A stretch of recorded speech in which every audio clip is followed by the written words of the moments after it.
Why does a duck need a TV? Honestly, why does a duck need all these props? It's almost like a copy and paste of what she did with her dog, except this time it's going even more absurd because it's a duck. And then at the end of this video, all you see is this duck alone in this cage, this dark cage. It's heartbreaking. You know what's almost worse than having themed baths for your dog and going all out on overconsumption and using your dog as a prop? The fact that we are now doing duck themed baths. Yes, you heard me right. Duck themed baths. Themed baths for a duck. We've officially reached a point on TikTok where this duck has a better skincare routine, a better bath experience, wardrobe, apartment than most people I know. And if you've been here for a while, this sort of treatment of animals may sound familiar. About 8 months ago, I posted a deep dive into a creator named the Harass, an influencer who's turned her dog's daily routine into a full-blown aesthetic business. So there's themed color-coordinated baths, color-coordinated dog apartments, wardrobes for the dog. Just there's a lot of overconsumption happening for this dog. And also just the fact that the dog is treated like a prop instead of an actual living being is what makes me so mad. Because as a dog lover, like I know for a fact my dog would absolutely loathe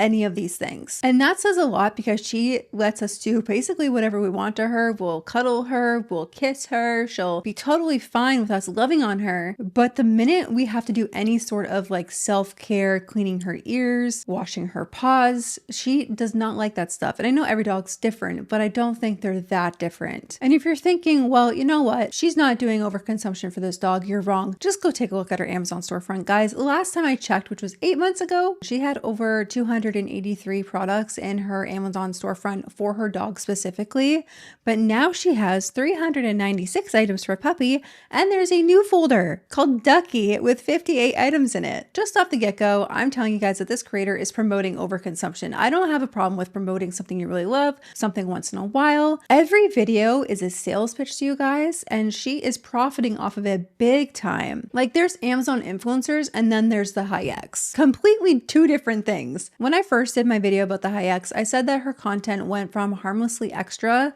to downright wasteful, and I didn't think it could get any worse, but it has. Because today we're not talking about just overconsumption. We're talking about full-blown rage baiting, audience manipulation, and then using living beings as props, which I think is totally unethical. So last time I featured the Harass on my channel, we were mostly focusing on her dog content, and she was doing it with her son. Then her son got older, or maybe she didn't want to show her son anymore, which, okay, I respect that if that's the case.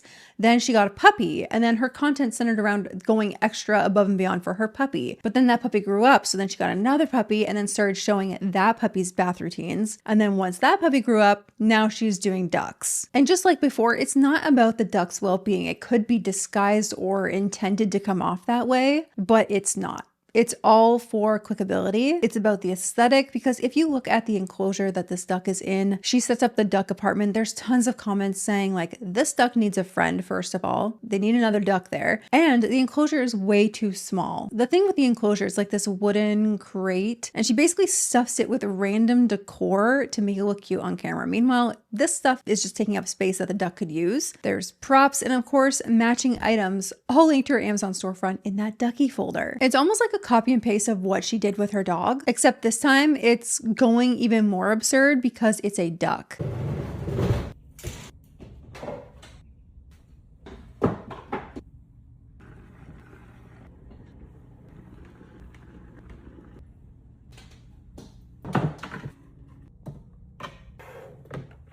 Why does a duck need a TV? Honestly, why does a duck need all these props?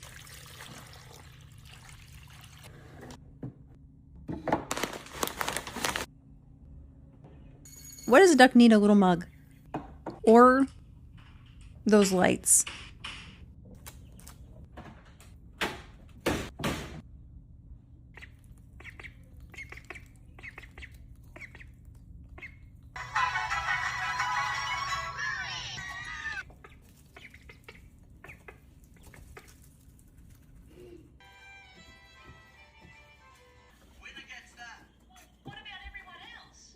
The only useful thing for the duck in that cage was the bed platform because they can actually sleep on it, and perhaps the grass. The tub with the water was too small for that duck to even use. It was only for aesthetic purposes, and not only that, the enclosure is so small for that duck.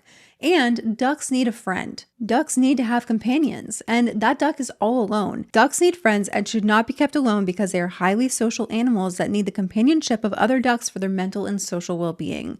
Keeping a single duck can lead to loneliness, anxiety, and boredom. And then at the end of this video, all you see is this duck alone in this cage, this dark cage. It's heartbreaking. Not only does she do this with her ducks, but she also isolates her dogs from each other. If you look at her apartment dog videos, she has 2 separate areas for both of her dogs. To me, I'm just like, why are you doing that? Why are you separating these animals from having companionship? Why are you locking them in these enclosures? A duck, I can understand like having an enclosure because birds poop everywhere, but your dogs should not be locked up in these enclosures. And if they're only going in there at nighttime to sleep, then why do you need all the stuff in the apartment that you're putting in there? Let's be real. She knows exactly what she's doing, point blank, period. Some of the content features around her duck, and then some other content, it's just full-blown her posting this stupid rage baiting content. And it's not random and it's not ignorance, it's planned rage bait. Even with the animal videos, comments flood in saying animals are not props. If you look at the comments, people are like, animals are not a toy, animals are not props.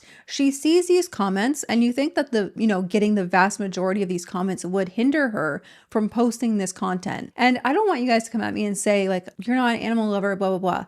First of all, grew up on a farm. I have a dog. This is not how you treat animals, guys. And instead of actually taking in the comments and reflecting on her behavior, thinking maybe I should stop doing this, she doesn't reflect or scale it back. She doubles down and posts more ridiculous content. This creator knows that outrage equals engagement and engagement equals money, either from the views she gets on TikTok or directly from her Amazon storefront, from her convincing people they need to do the same for their animals. All it is a business strategy, and she's got it nailed down pat. Speaking of arguments that people will probably come at me with, we've talked about this a lot. I mention this in every video I do about overconsumption because at the beginning, when I was doing videos like this, I always got comments, it's her money, she can do what she wants. Yes, that's true. She can do what she wants. The argument, it's her money, she should do whatever she wants, completely misses the point, because just because you can do something does not mean you should. We're not policing someone's spending. People can spend money on whatever they want. We are all going to have opinions on it. That's the nature of the human world. We all have different opinions on everything. But this is about questioning what kind of behavior we normalize online when we defend it. When people say it's her money and are using that argument, what they're really doing is excusing problematic behavior because it's wrapped up in a cute or aesthetic package, or she's having content center around a cute animal. And this goes beyond overconsumption, because as soon as you start using living beings as props, that's where I draw the line. Money does not give you a right to turn a pet into a content accessory. If you have a pet page and are showing your dog being a normal dog, that's one thing. If you're doing what she's doing and completely using your dog like it's a toy, that's not okay. And some of the things I've seen when she's doing her dog baths videos, she will literally hang up her dog and put her dog on the shower bar.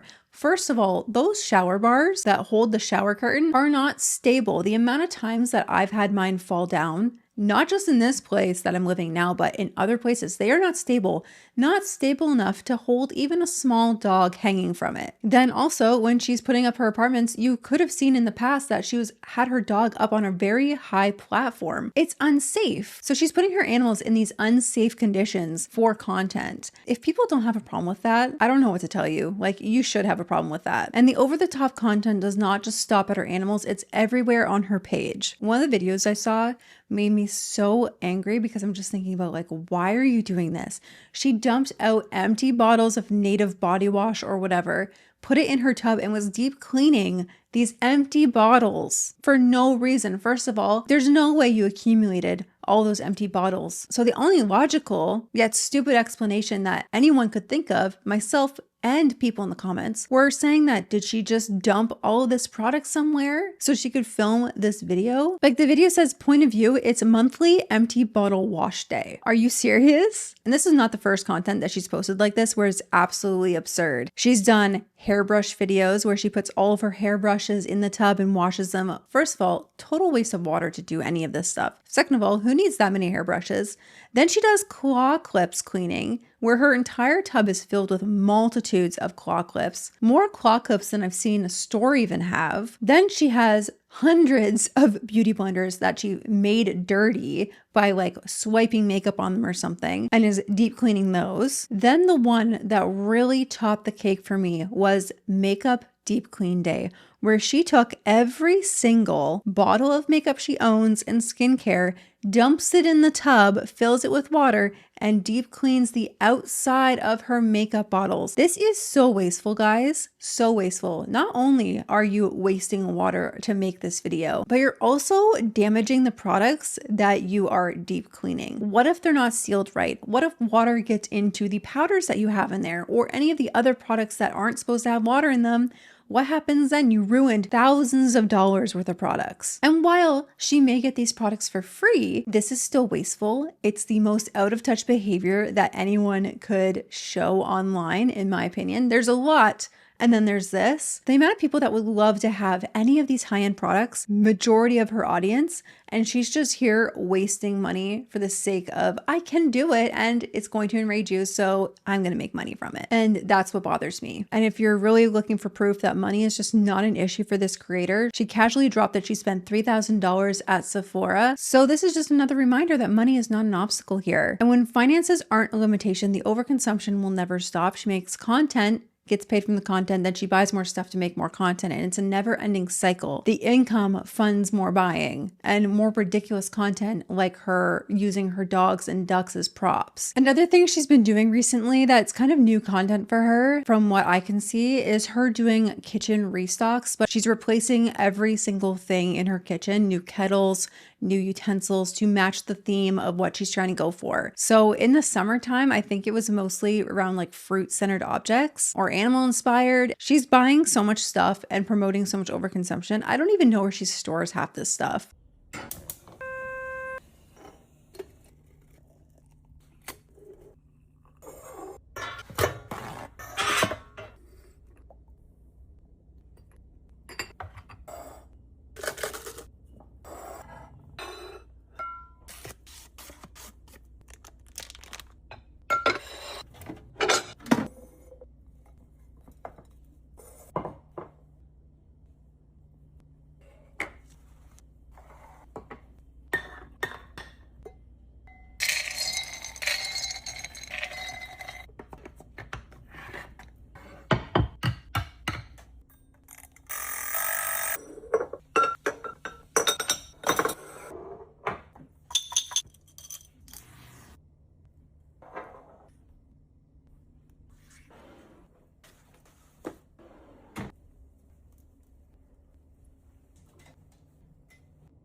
So it's not even a restock at this point. While she's filling up these objects with the things they're supposed to hold, this is not a restock. This is a, I bought new stuff and I have to fill it up stock. A couple days later, she does like a pig one where she gets all pig themed items. She's labeling it as a restock as if she's always had these items. It's not about a restock. It's about selling you guys the items that she's putting stuff in. The Hayeks have a pattern of overconsumption and it's not going to stop anytime soon. Like we saw, her son, too old for the bath videos that she was doing. Maybe she just didn't want to use him anymore for content, so she moved on. She got a puppy. That puppy grew up. Didn't have him in the videos nearly as much. She got a new puppy. Then her content centered around that puppy and occasionally the other dog. Then that puppy grew up and now she's on to ducks. But now the duck's too big and she has a multitude of other duckling eggs that need to be hatched. So it's just going to be more content about these small ducklings because she knows that those ducks are going to feed engagement. And this is not about showing off what you own. It's not about showing how good of a pet parent you are. It's creating new reasons for your audience to keep buying because you're feeding that fear of missing out. You make them feel inadequate as a pet parent, so they feel like they have to go above and beyond. However, I do not. I don't think I need to go above and beyond to that extreme for my dog. Not only would my dog absolutely hate it, but she's spoiled in so many other ways that a dog should be spoiled in. And some people may say like, this is harmless. Why does it matter? it matters a lot. It's normalizing a mindset that says as long as something looks good on camera, it's fine, even if it's wasteful, fake, or exploitative. And when our audience is actually defending it, that's what keeps these trends going more than people calling out the behavior. And I think it's important to call out this stuff. People need to call out this stuff, especially when it involves real living beings, whether it's a child, whether it's a dog, whether it's duck. These living beings matter, and they shouldn't be exploited for clicks. Wasting products and consumerism should not be content, ever. She is just so performative and a literal professional rage baiter who consumes and shops like no other creator I have seen on this app, honestly. Like, let me remind you guys, when she washed her hundreds of hair clips, you're not fooling anyone, bestie. We know you buy all of this stuff for every video. It either gets returned or thrown away. And I genuinely just cannot stand it. I feel like there should be rules on TikTok where people don't get to monetize off of this type of content. Because why are we encouraging people to overconsume, hoard things in their house, and or waste so much product? I love Lindsay Cooper's videos. If you haven't followed her on TikTok, go follow her. She makes a lot of really good points when she points out and calls out these overconsumers and just influencer behavior that's problematic. So go follow her, love her, but she's totally right. Like, this woman is a professional rage baiter. In a world that's so focused on global warming and limiting our environmental impact and things like that, you would think that they would have rules against people who promote this kind of waste and overconsumption. It makes zero sense as to why this content should be monetized. I guess it makes sense why it does so well, because for the most part, it enrages people. But then there's the other people that agree with this type of content, that don't see a problem with it, that are the issue. They encourage her to keep making it, or she's encouraged by the people calling her out because they're the ones that majority watch her content. I don't know, guys. Let me know what you guys think. Do you guys think that she is harmless with this content, or do you think that she is a professional rage baiter who is exploiting her pets for clicks? Let me know. God bless you all, and until next time. Welcome to Plot Twist Please, where we sip, flip, and spill the tea on books and booze. I'm Beth. I'm Susannah. And I'm Cass, your trio of book besties, bringing the drama, the hot takes, and a drink in hand every episode. Whether it's fantasy, romance, or total chaos, if there's a wild plot twist, we're talking about it. We'll laugh, we'll rant, and we'll probably spiral into a tangent about morally gray characters. Grab your favorite drink, enchanted or otherwise, and come hang out with us every week. Because let's be honest, sometimes the best part of a book is spilling the tea about it. Plot Twist Please, streaming now wherever you can get your podcasts.